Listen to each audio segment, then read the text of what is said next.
let's turn to the cost of energy, the cost of the policies that they are so gleefully proposing over at COP27. Here's a graph that you've put together correlating the cost of energy in Australia with the introduction of renewables in our system.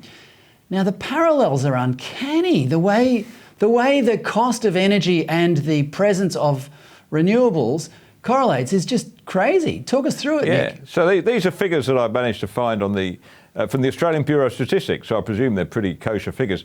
The blue lines, that's basically renewable energy. So from the early 2000s, it starts to trickle in, right? There's that stage just wind turbines and rooftop solar.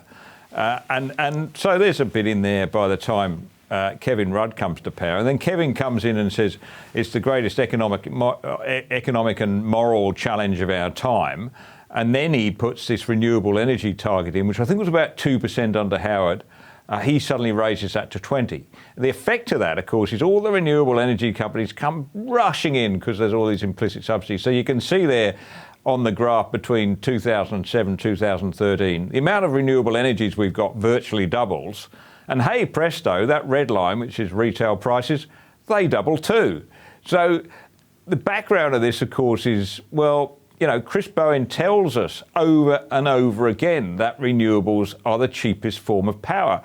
But it just doesn't stack up. I mean, anybody like you and I who paid electricity bills for more than the last 5 minutes know this, right? Electricity bills, basically, I mean, the other thing about that graph, if you still get it up there, then up until, this is an interesting one, Fred, up until 2000, so between 1980 and 2000, the price of energy actually went down. I mean, it looks as if it's gone up on that graph, but when you factor in inflation, it's actually gone down a bit. So for at least 20 years before renewables, renewable energy was getting cheaper.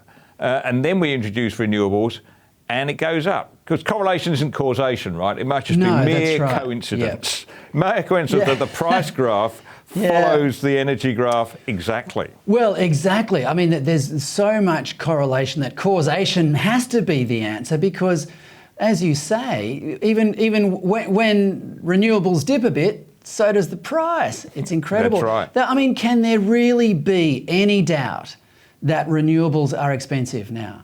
No doubt whatsoever. And it doesn't take, you don't have to be, you know, an engineer to work it out, do you? I mean, no.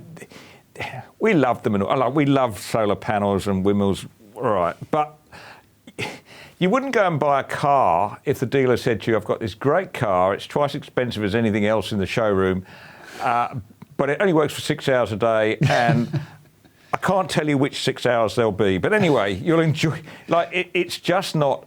Yeah, but Nick, you're not factoring in the sanctimony that you get when you're driving that car around. I mean, it might only be 6 hours a day, but gee, the feeling you get, it's... The Tesla, yes, yes.